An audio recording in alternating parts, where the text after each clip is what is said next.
Okay, so നമ്മൾ ഇന്നത്തെ വീഡിയോയിൽ ഡിസ്കസ് ചെയ്യാൻ പോകുന്നത്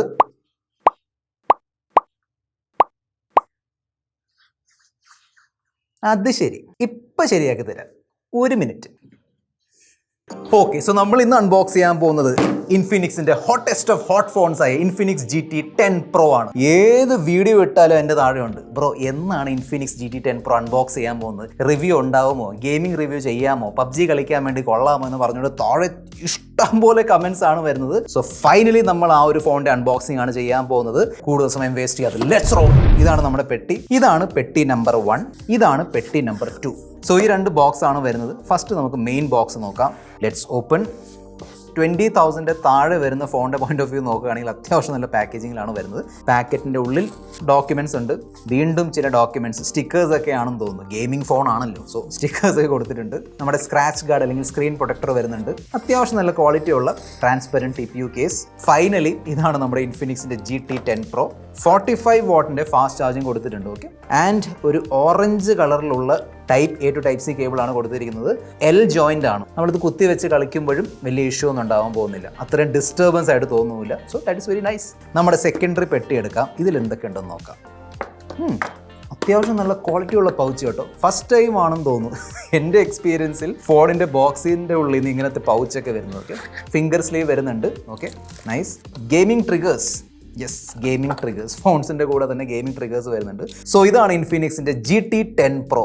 ബാക്കിൽ അത്യാവശ്യം ഫ്ലാഷി ബോൾഡ് ഡിസൈൻ ആണ് കൊടുത്തിരിക്കുന്നത്. ഓക്കെ, ഇത് എല്ലാവർക്കും പിടിക്കണമെന്നില്ല, പക്ഷേ നിങ്ങൾ കുറച്ചുകൂടി ഫ്ലാഷി ബോൾഡ് ഗെയിമിംഗ് ലുക്കുള്ള ഡിവൈസ് ഇഷ്ടപ്പെടുന്ന ആളാണെങ്കിൽ യു ലൈക്ക് ദിസ്. ഒരുപാട് എലിമെൻറ്റ്സ് ഉണ്ട്. ഫോർ എക്സാമ്പിൾ ഇതിൻ്റെ ഉള്ളിൽ കണ്ടില്ലേ കുറേ ഷേപ്സ് ഉണ്ട്. ട്രാൻസ്പെറൻറ്റ് ബാക്ക് ആണ്. ഓക്കെ, ട്രാൻസ്പെറൻറ്റ് ബാക്ക് ആണ് കൊടുത്തിരിക്കുന്നത്, ഗ്ലാസ് ബാക്ക് ആണ്. നത്തിങ്ങിൻ്റെ ഇൻസ്പിറേഷൻ ഉണ്ടോ എന്ന് ചോദിച്ചാൽ തീർച്ചയായിട്ടും ഉണ്ട്. പക്ഷേ ഇൻഫിനിക്സ് ഈ ഒരു ഫോൺ അവരുടെ രീതിയിൽ ചെയ്തിട്ടുണ്ട്. നത്തിങ്ങിനെ കോപ്പി അടിക്കുക, നത്തിങ്ങിന്റെ ഡിസൈൻ തന്നെ കോപ്പി അടിക്കാതെ അവരുടെ രീതിയിൽ ചെറിയ എലമെന്റ്സ് അവിടെ ഇവിടെ ആഡ് ചെയ്തിട്ടുണ്ട്. ഫോർ എക്സാമ്പിൾ ഈ വൈറ്റ് പോർഷൻ കണ്ടോ, അത് പിങ്ക് ആവും നമ്മൾ ഈ ഒരു ഫോൺ അൾട്രാ വയലറ്റ് റേസ് അല്ലെങ്കിൽ വെയിലത്ത് കൊണ്ടുപോയി പിടിച്ചാലും മതി. ഞാൻ കാണിച്ചു തരുന്ന കണ്ടില്ലേ, ഇപ്പോൾ ഒരു പിങ്ക് ഷെയ്ഡ് വന്നിട്ടുണ്ട്. So that is also nice. പിന്നെ ഇതിന്റെ ബാക്കിൽ ഇവിടെ LEDs വരുന്നുണ്ട്. വൈറ്റ് LED ആണ്. നമ്മൾ റീസെന്റ് അൺബോക്സ് ചെയ്ത ടെക്നോ പോവ 5 Pro ഓർമ്മയുണ്ടല്ലോ, അതിൽ കംപ്ലീറ്റ്ലി RGB സെറ്റപ്പ് ആയിരുന്നു. അത് വേറെ ലെവൽ. അത് RGB ആയിരുന്നു. ഇവിടെ RGB ഒന്നുമില്ല, ഇവിടെ വൈറ്റ് LEDs ആണ് കൊടുത്തിരിക്കുന്നത്. ഈ നോട്ടിഫിക്കേഷൻ LED ഉണ്ടല്ലോ, അതുപോലുള്ള ഒരു LED ആണ്. പക്ഷേ 5 എണ്ണം, 1 2 3 യെസ് 5 എണ്ണം കൊടുത്തിട്ടുണ്ട്. അതിങ്ങനെ കിടന്ന് മിന്നും. ഫോൺ കോൾസ് വരുമ്പോൾ അല്ലെങ്കിൽ നോട്ടിഫിക്കേഷൻസ് വന്ന് കിടക്കുമ്പോൾ,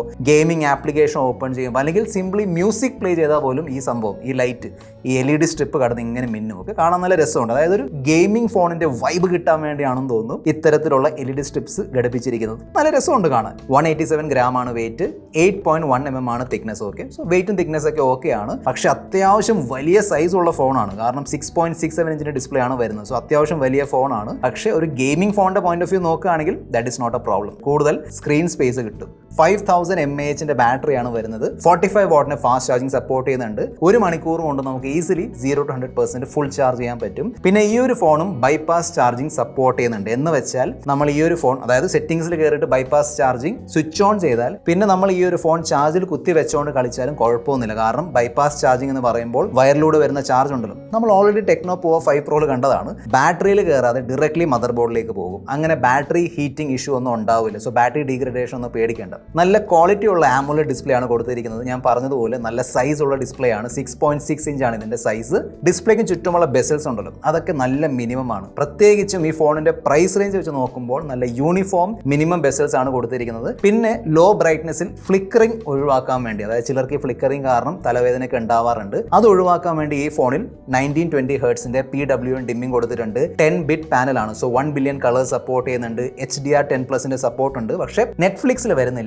യൂട്യൂബിൽ HDR വീഡിയോസ് കാണാൻ പറ്റും, പക്ഷേ നെറ്റ്ഫ്ലിക്സിൽ കാണാൻ പറ്റൂല. 120 ഹെർട്സിന്റെ ഓപ്റ്റിമൈസേഷൻ ഉണ്ടല്ലോ, അത് നല്ല രീതിയിൽ ചെയ്തിട്ടുണ്ട്. Amazon, Flipkart, play store, YouTube, Instagram, Twitter, ഏത് ആപ്ലിക്കേഷൻ എടുത്ത് നോക്കിയാലും ഒരേ സ്മൂത്ത്നെസ്, ആ സെയിം 120 ഹെർട്സിന്റെ സ്മൂത്ത്നെസ് എല്ലാ ആപ്ലിക്കേഷൻസിലും കിട്ടുന്നുണ്ട്. That is very nice. 900 നിറ്റ്സിൻ്റെതാണ് normal peak brightness. So outdoor ആണെങ്കിലും ഇൻഡോർ ആണെങ്കിലും ബ്രൈറ്റ്നസിന്റെ പോയിന്റ് ഓഫ് വ്യൂ എനിക്ക് ഇഷ്യൂ ഒന്നും തോന്നിയില്ല. എല്ലാം ക്ലിയർലി കാണാൻ പറ്റുന്നുണ്ട്. പിന്നെ ഒരു ഹൈ ബ്രൈറ്റ്നസ് മോഡിന്റെ ഒരു പ്രത്യേക സെറ്റിംഗ് അവർ തന്നിട്ടുണ്ട്. നമ്മളത് എനേബിൾ ചെയ്താൽ പുറത്ത് കൊണ്ടുപോകുമ്പോൾ കുറച്ചും കൂടി പൊടിക്കും കൂടി ബ്രൈറ്റ്നസ് കിട്ടും. ഫോണിന്റെ മേളിൽ ടോപ്പ് ഫയറിംഗ് സ്പീക്കേഴ്സ് ഉണ്ട്, നോയ്സ് ക്യാൻസലേഷൻ മൈക്ക്. ഫോണിന്റെ റൈറ്റ് സൈഡിലാണ് നമ്മുടെ power button and volume rocker. Left സൈഡിൽ സിം ട്രേ കൊടുത്തിട്ടുണ്ട്. താഴെ നോക്കുകയാണെങ്കിൽ headphone jack, mic, type C port and bottom firing speakers ഉണ്ട്. ഡ്യുവൽ സ്റ്റീരിയോ സ്പീക്കേഴ്സും കൊടുത്തിട്ടുണ്ട്. നല്ല സ്പീക്കർ പെർഫോമൻസ് ആണ്, നല്ല ലൗഡ് ആണ്, അത്യാവശ്യം ക്ലിയർ ആണ്. പിന്നെ ഞാനിതൊക്കെ പറയുന്നത് ഈ ഫോണിൻ്റെ പ്രൈസിനെ മനസ്സിൽ വെച്ചുകൊണ്ടാണ്. സോ 20,000 റുപ്പീസിൻ്റെ പ്രൈസ് വെച്ച് നോക്കുമ്പോൾ ഗുഡ് സ്റ്റീരിയോ സ്പീക്കർ പെർഫോമൻസ്, അങ്ങനെ വലിയ കംപ്ലയിൻസ് ഒന്നുമില്ല. പിന്നെ പ്രോപ്പർ ഹാപ്റ്റിക് ഫീഡ്ബാക്ക് എക്സ്പീരിയൻസും കിട്ടുന്നുണ്ട്. സോ ഇൻഫിനിക്സ് ഈ ഫോണിൽ Z ആക്സിസ് ലീനിയർ മോട്ടർ ഘടിപ്പിച്ചിട്ടുണ്ട്. അതുകൊണ്ട് തന്നെ ആ ഒരു ജിങ് വൈബ്രേഷൻ ഹാപ്റ്റിക്സ് അല്ല കിട്ടുന്നത്, പ്രോപ്പർ ഹാപ്റ്റിക്സ് കിട്ടുന്നുണ്ട്. എനിക്കറിയാം നിങ്ങൾ എല്ലാവരും ഗെയിമിംഗ് പെർഫോമൻസിന് വേണ്ടിയാണ്, അതായത് ഗെയിമിംഗ് പെർഫോമൻസ് എങ്ങനെയുണ്ട്, BGM നല്ല സ്മൂത്ത്ലി കളിക്കാൻ പറ്റുന്നുണ്ടോ എന്ന് അറിയാൻ വേണ്ടിയാണ് ഈ വീഡിയോയുടെ മേലെ ക്ലിക്ക് ചെയ്തിരിക്കുന്നത്. സോ അതിലേക്ക് പോവാം. ഈ ഫോണിൽ MediaTekന്റെ Dimensity 8050 ചിപ്സെറ്റ് ആണ് വന്നിരിക്കുന്നത്. ഈ ചിപ്സെറ്റ് ബേസിക്കലി Dimensity 1300 ഉണ്ടല്ലോ, അതിന്റെ റീബ്രാൻഡ് വെർഷൻ ആണ്. 1300 എന്ന് പറയുമ്പോൾ നമ്മുടെ OnePlus Nord 2T, അതായത് 30,000 റുപ്പീസിൽ വന്ന ഫോണിന്റെ അതേ ചിപ്സെറ്റ് ആണ് 20,000 റുപ്പീസിൽ ഇൻഫിനിക്സ് ഇവിടെ കൊടുത്തിരിക്കുന്നത്. പെർഫോമൻസ് എങ്ങനെയുണ്ടെന്ന് ചോദിച്ചാൽ ഐ വാസ് റിയലി സർപ്രൈസ്ഡ്. അതായത് ഇൻഫിനിക്സ് എന്ന ബ്രാൻഡിന് ഇത്രയും നല്ല രീതിയിൽ ഗെയിമിംഗ് ഓപ്റ്റിമൈസേഷൻ അറിയായിരുന്നു. ഐ വാസ് നോട്ട് അവെയർ, എനിക്ക് അറിയില്ലായിരുന്നു. ഓക്കെ, അതായത് അറിഞ്ഞില്ല, ആരും പറഞ്ഞില്ല എന്ന സംഭവം ഉണ്ടല്ലോ. സോറി. എനിവേ, സോ ഒരു രക്ഷയില്ലാത്ത ഗെയിമിംഗ് ഓപ്റ്റിമൈസേഷൻ ആണ് ചെയ്തിരിക്കുന്നത്. First of all BGMI 90 FPS unlocked ആയിരിപ്പുണ്ട്. ഓക്കെ, ആദ്യം കളിച്ചപ്പോൾ വൺ സ്മൂത്ത്നെസ് ആയിരുന്നു, ഭയങ്കര സ്മൂത്ത്നെസ്. സോ എനിക്കൊരു ഡൗട്ട് തോന്നി, ഇത് 90 FPS ആണോ 60 FPS ആണോ? സോ ഞാനൊരു software, third party software install ചെയ്തിട്ട് ടെസ്റ്റ് ചെയ്ത് നോക്കി. ഞാൻ കാണിച്ചു തരാം. ഓക്കെ, FPS 90 ആണോ എന്ന് ചോദിച്ചാൽ 90 കിട്ടുന്നില്ല, പക്ഷേ തീർച്ചയായിട്ടും 80, 75, 82 വരെ പോകുന്നുണ്ട്, 85 വരെ പോകുന്നുണ്ട്. പക്ഷേ കോൺസ്റ്റന്റ് കിട്ടൂല കേട്ടോ. സോ 90 FPS സെറ്റിംഗ് ഉണ്ട്, 16ന്റെ മേളിൽ എന്തായാലും കിട്ടുന്നുണ്ട്. നല്ല സ്മൂത്ത്നെസ് ഉണ്ട് ഗെയിം പ്ലേയിൽ, ഒരു രക്ഷയില്ലാത്ത സ്മൂത്ത്നെസ് ആണ്. ഞാൻ എൻ്റെ ബീറോളൊക്കെ കാണിച്ചു തരാം വിത്ത് FPS ട്രാക്കിംഗ്. ഓക്കെ, സോ നിങ്ങൾക്ക് ചെക്കൗട്ട് ചെയ്യാം. ഒരു കാര്യം എന്തായാലും ഷുവർ ആണ്, 60 FPSന്റെ മേളിൽ കിട്ടുന്നുണ്ട്. ഒരു ആവറേജ് 70 FPS എന്നൊക്കെ പറയാൻ പറ്റും. സോ 90 ഇല്ലെങ്കിലും 70, 75 FPS കിട്ടുന്നുണ്ട്. That is very nice for the price range. അടിപൊളി സ്മൂത്ത്നെസ് ആണ്. ഞാൻ ഇതൊക്കെ പറയുന്നത് ഇതിൻ്റെ പ്രൈസിനെ മനസ്സിൽ വെച്ചുകൊണ്ടാണ്, അല്ലാതെ ഫ്ലാഗ്ഷിപ്പ് ലെവൽ ഗെയിമിംഗ് പെർഫോമൻസ് അങ്ങനെയൊന്നുമില്ല. പക്ഷേ 20,000 റുപ്പീസിൽ ഇത്തരത്തിലുള്ള ഗെയിമിംഗ് പെർഫോമൻസ് വേറെ ഒരു കമ്പനി ഇപ്പം തരുന്നില്ല. കാരണം നമ്മൾ ഈ ഗെയിമിംഗ് പെർഫോമൻസ് പറയുമ്പോൾ ഏതൊക്കെ കമ്പനിയാണ് നമ്മുടെ മനസ്സിൽ വരുന്നത്? ഐക്യു വരാറുണ്ട്, പോക്കോ ഉണ്ട്, റിയൽമി ഉണ്ട്, ഒരു പരിധി വരെ റെഡ്മി ഉണ്ട്. പക്ഷേ ഐ തിങ്ക് 20,000 താഴെ this is the best gaming phone right now. 8GB 256GB ആണ് single RAM storage variant. LPDDR4X RAM and UFS 3.1 storage കൊടുത്തിട്ടുണ്ട്. മൈക്രോ SD കാർഡിന് വേണ്ടിയുള്ള ഡെഡിക്കേറ്റഡ് സ്ലോട്ടും വരുന്നുണ്ട്. AnTuTu സ്കോർ നോക്കുകയാണെങ്കിൽ ക്ലോസ് ടു 7 lakh കിട്ടുന്നുണ്ട്. ത്രോട്ട്ലിംഗ് ടെസ്റ്റ് ചെയ്ത് നോക്കിയപ്പോൾ 70% ഒക്കെയാണ് കിട്ടുന്നത്. ദാറ്റ് ഈസ് ജസ്റ്റ് ഓക്കെ, വലിയ ഇഷ്യൂ ഒന്നുമില്ല. പ്രാക്ടിക്കൽ യൂസിൽ നല്ല സ്മൂത്ത്നെസ് കിട്ടുന്നുണ്ട്. സോ ഗെയിമിങ്ങിന് വേണ്ടി മാത്രമല്ല, ഈവൻ കാഷ്വൽ പെർഫോമൻസ് ആണെങ്കിൽ നോർമലി അങ്ങോട്ടും ഇങ്ങോട്ട് സ്ക്രോൾ ചെയ്യുമ്പോഴും പല ആപ്ലിക്കേഷൻ അങ്ങോട്ടും ഇങ്ങോട്ട് ചേഞ്ച് ചെയ്യുമ്പോഴും നല്ല സ്മൂത്ത്നെസ് കിട്ടുന്നുണ്ട്.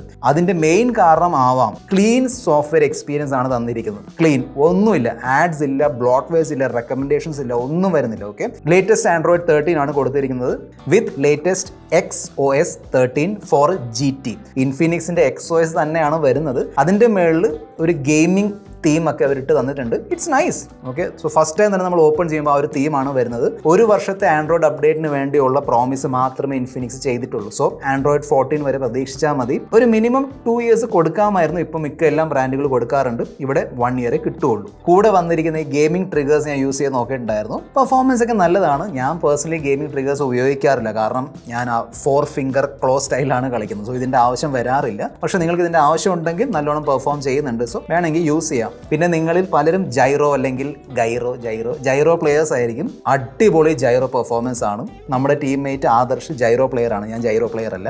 നല്ല പെർഫോമൻസ് ആണെന്നാണ് അവൻ പറഞ്ഞിരിക്കുന്നത്. അതായത് നോർമലി നമ്മൾ പ്രതീക്ഷിക്കുന്ന ഒരു നല്ല പെർഫോമൻസ് ഉണ്ട്, സ്മൂത്ത്നെസ്. ആ സ്മൂത്ത്നെസ് ഇവിടെ കിട്ടുന്നുണ്ട്. സോ ഗെയിമിങ്ങിലും സ്മൂത്ത്നെസ് ഉണ്ട്. ഈവൻ ജൈറോയുടെ ഓപ്റ്റിമൈസേഷനും ഇൻഫിനിക്സ് നല്ല രീതിയിൽ ചെയ്തിട്ടുണ്ട്. So overall a very good gaming package. 108 മെഗാപിക്സലിന്റെ മെയിൻ ക്യാമറ ആണ് കൊടുത്തിരിക്കുന്നത്. കൂടെ വരുന്ന 2 ക്യാമറ 2 മെഗാപിക്സലിന്റെ മാക്രോ ആൻഡ് 2 മെഗാപിക്സലിന്റെ ഡെപ്ത് ആണ് വിട്ടേക്ക്. ക്യാമറ പെർഫോമൻസ് എങ്ങനെയാണെന്ന് ചോദിച്ചാൽ ഇൻകൺസിസ്റ്റന്റ് ആണ്. ചിലപ്പോഴൊക്കെ കിടിലൻ ഫോട്ടോസ് എടുത്ത് കളയും. ഈ ഫോട്ടോ കണ്ടോ, നല്ല ഫോട്ടോ ആണ്. ഫേസിൽ ചെറിയ രീതിയിലുള്ള ഷാർപ്പനിങ് ഉണ്ട്, എന്നാലും ഇറ്റ്സ് എ ഗുഡ് ഫോട്ടോ. ആ ഒരു ബ്ലറൊക്കെ നല്ലോണം മാനേജ് ചെയ്തിട്ടുണ്ട്. ഈ ഫോട്ടോ കണ്ടോ, ഇതും നല്ലൊരു ഫോട്ടോ തന്നെയാണ്. എന്നാൽ ഓവറോൾ എടുത്ത് നോക്കുകയാണെങ്കിൽ വാം ടോൺ കയറി വരുന്നുണ്ട്. പല ഫോട്ടോസിലുണ്ട്, ഒരു വാം ഫീൽ കിട്ടാൻ വേണ്ടിയാണ്. പക്ഷെ അത് പലയിടത്തും കൂടി പോകുന്നുണ്ട്. നമ്മൾ ആരുടെ ഫോട്ടോ ആണ് എടുക്കുന്നത്, അവരുടെ ബാക്കിൽ ലൈറ്റ്, ആകാശം എന്തെങ്കിലും ഉണ്ടെങ്കിൽ പിന്നെ ഒരു രക്ഷയില്ല. എന്തൊക്കെയോ ചെയ്ത് കൂട്ടുന്നുണ്ട്. ചിലപ്പോഴൊക്കെ ഇങ്ങനെ വെളുത്തിരിക്കുന്ന സ്കൈ ഒക്കെ ബ്ലാക്ക് ആക്കി കളയും. ഇങ്ങനെ കാർമേഘങ്ങളൊക്കെ വരും എഡിറ്റിങ്ങിന് ശേഷം. പിന്നെ പലപ്പോഴും നമ്മുടെ ഫേസിന്റെ മുന്നിൽ ഒരു വൈറ്റ് സാധനം, നമുക്ക് ഫേസിന് ചുറ്റും ഇങ്ങനെ വൈറ്റ് പുക പോലെയൊക്കെ വരുന്നുണ്ട്. സോ കറക്റ്റ് ലൈറ്റിംഗ് ഉണ്ടെങ്കിൽ, അതായത് ഇതിന് പറ്റിയ ലൈറ്റിംഗ് ആണെങ്കിൽ, ഈവനിങ് സമയമൊക്കെ ആണെങ്കിൽ, ഓവറോൾ നല്ല ലൈറ്റിംഗ് ഒക്കെ ആണെങ്കിൽ നല്ല ഫോട്ടോസ് കിട്ടും. സോ ഇതാണ് ഇൻഫിനിക്സ് GT10 പ്രോയുടെ 4K 30 FPS. So by default stabilization ഒന്നും വരുന്നില്ല കേട്ടോ. സോ കണ്ടില്ലേ, കിടന്ന് കുലുങ്ങുന്നത് കണ്ടോ, സ്റ്റെബിലൈസേഷൻ ഇല്ലാത്തതുകൊണ്ടാണ്. എന്നാൽ സ്റ്റെബിലൈസേഷൻ ഉള്ള മോഡുണ്ട്, അത് ഞാൻ ആക്ടിവേറ്റ് ചെയ്ത് കാണിച്ചു തരാം. സോ ഇതിലുള്ള അൾട്രാ സ്റ്റഡി മോഡ് ഞാൻ ഓൺ ചെയ്തിട്ടുണ്ട്. തീർച്ചയായിട്ടും ക്രോപ്പ് ആയിട്ടുണ്ട്, കാരണം ഇത് സോഫ്റ്റ്വെയർ ബേസ്ഡ് സ്റ്റെബിലൈസേഷൻ ആയതുകൊണ്ട് ക്രോപ്പ് ആവുന്നുണ്ട്. പക്ഷേ അത്യാവശ്യം ഡീസൻറ്റ് സ്റ്റെബിലൈസേഷൻ കിട്ടുന്നുണ്ട്. ഫ്രണ്ടിൽ 32 മെഗാ പിക്സലിൻ്റെ സെൽഫി ക്യാമറ ആണ് കൊടുത്തിരിക്കുന്നത്. 2K at 30 FPS ആണ് maximum selfie video resolution. Selfie ക്യാമറയുടെ അവസ്ഥയും സെയിം ആണ്. ചിലപ്പോഴൊക്കെ നല്ല ഫോട്ടോസ് എടുത്ത് തരുന്നുണ്ട്, പക്ഷേ ചിലപ്പോഴൊക്കെ ഭയങ്കര ഒരു വൈറ്റ് വാഷ്ഡ് ഫീലാണ് കിട്ടുന്നത്. ഓക്കെ, സോ നിങ്ങളിപ്പോൾ കണ്ടുകൊണ്ടിരിക്കുന്ന ഈ ഒരു സെൽഫി വീഡിയോ റെക്കോർഡിംഗ് ഇൻഫിനിക്സിൻ്റെ GT10 പ്രോയുടെ സെൽഫി ക്യാമറ വെച്ചാണ് എടുത്തുകൊണ്ടിരിക്കുന്നത്. സോ ഈ ഒരു മോഡിൽ, അതായത് ബൈ ഡിഫോൾട്ട് സ്റ്റെബിലൈസേഷൻ ഒന്നും വരുന്നില്ല. ഞാൻ നടന്ന് കാണിച്ചു തരാം. അത്യാവശ്യം ജിറ്റേഴ്സും കുലുക്കൊക്കെ ഉണ്ട്. എന്നാൽ ഒരു സ്പെഷ്യൽ സ്റ്റഡി മോഡ് ഇവർ കൊടുത്തിട്ടുണ്ട്, അതും എടുത്ത് കാണിക്കും. സോ ഞാനിപ്പം ആ ഒരു സൂപ്പർ സ്റ്റഡി അല്ലെങ്കിൽ സ്റ്റഡി മോഡ് സ്വിച്ച് ഓൺ ചെയ്തിട്ടുണ്ട്. സോ നമ്മുടെ ബാക്ക്ഗ്രൗണ്ട് അല്ലെങ്കിൽ എൻ്റെ ആ ഒരു കുലുക്കമുണ്ടല്ലോ, ഷെയ്ക്ക്, അത് മിക്കവാറും കുറഞ്ഞിട്ടുണ്ടാവും. കംപ്ലീറ്റ്ലി പോയിട്ടില്ല, പക്ഷേ ഡീസൻ്റ് ആണ്. സോ ക്യാമറയ്ക്ക് വേണ്ടി ഈ ഒരു ഫോൺ വാങ്ങുന്നുണ്ടെങ്കിൽ നല്ല ലൈറ്റിങ്ങിൽ അത്യാവശ്യം ഡീസൻറ്റ് ഫോട്ടോസൊക്കെ എടുക്കാൻ പറ്റും. In display finger print scanner കൊടുത്തിട്ടുണ്ട്. നല്ലോണം ഫംഗ്ഷൻ ചെയ്യുന്നുണ്ട്, യാതൊരു ഇഷ്യൂ ഇല്ല. ഇതുവരെ ബഗ് അല്ലെങ്കിൽ ഡിലേ ഒന്നും ഞാൻ ഫേസ് ചെയ്തില്ല. ഓക്കെ, 5G ഫോണാണ്. 14 5G ബാൻഡ്സിനുള്ള സപ്പോർട്ട് കൊടുത്തിട്ടുണ്ട്. നല്ല 5G സ്പീഡും കിട്ടുന്നുണ്ട്. NFC-ക്ക് വേണ്ടിയുള്ള സപ്പോർട്ടും കൊടുത്തിട്ടുണ്ട്. ഇനി എന്ത് വേണം?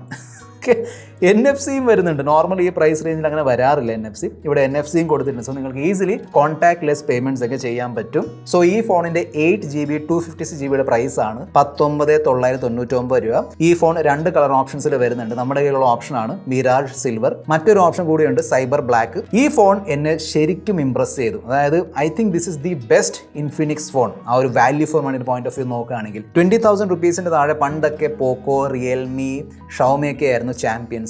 എനിക്ക് തോന്നുന്നു ഇപ്പം ചാമ്പ്യൻ ഇൻഫിനിക്സ് ആണ്. It's A very nice device. ആ ഒരു ക്യാമറ മാത്രം ഒരു ചെറിയ ആവറേജ് സംഭവമാണ്. സോ ക്യാമറ മാറ്റി നിർത്തിയാൽ നമ്മൾ 20,000 റുപ്പീസിൽ എക്സ്പെക്ട് ചെയ്യുന്ന എല്ലാ സ്പെക്സും ഫീച്ചേഴ്സും കുത്തി നിറച്ച് വെച്ചിട്ടുണ്ട്. ബാക്കി ഈ ഫോണിനെ കുറിച്ചുകൊണ്ട് നിങ്ങളുടെ അഭിപ്രായം കൂടെ താഴെ കമൻറ്റ് ബോക്സ് എഴുതി അറിയിക്കുക. This your friend mister perfect signing off.